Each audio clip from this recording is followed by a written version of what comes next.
Ayan, isang mapagpalang umaga ulit mga kamarites. Andito na ang ating Slay student rider. Nag-ready na siya. Tapos yung nanay niya agaw atensyon. Ayan, nawala yung pinapanood niya. Binovolume niya lang daw. Ito yung kanyang nanay. Ayan, nare-ready na siya for 4 days final exam. At siya ay magbabakasyon na. Ang pasok niya ay 2 p.m. Ang alis niya ay 1 p.m. Ayan na, nagre-ready na siya, guys. Ang kainitan ay kainitan. Check niya muna yung mga dala niya, guys. Kasi kahapon, nasa sa palibutan na siya.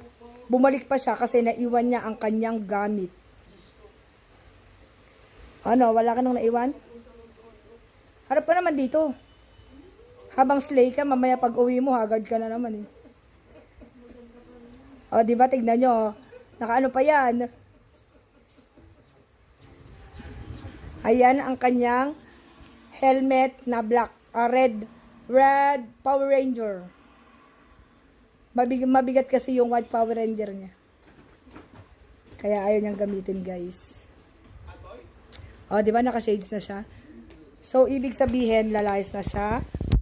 Okay, huwag kayong mag-alala kasi nandun na yung tubig niya. Kinuha ko na bago ko siya i-video-video. Ingatan maraming madami. Yan. Cellphone mo? Ma, cellphone daw. Nagbibideo ako.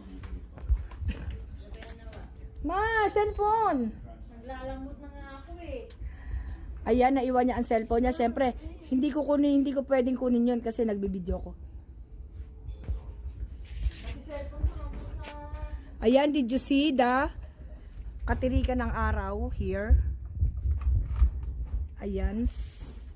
Ang kanyang ama ay nasa Manila kaya siya ay mag-drive for today's videos. Wala akong panyo. Wala akong panyo. Mawala daw siyang panyo! Wala nang panyo doon eh.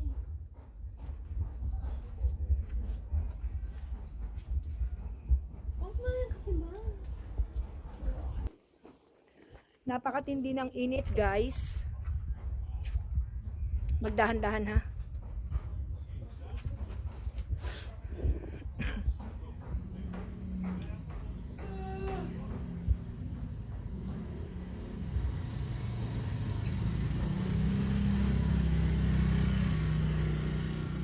Wala ka na iwan ha? Nakakarating ka kahit magdahan-dahan ka lang. Ano eh. Opo. Ay, nawala ka.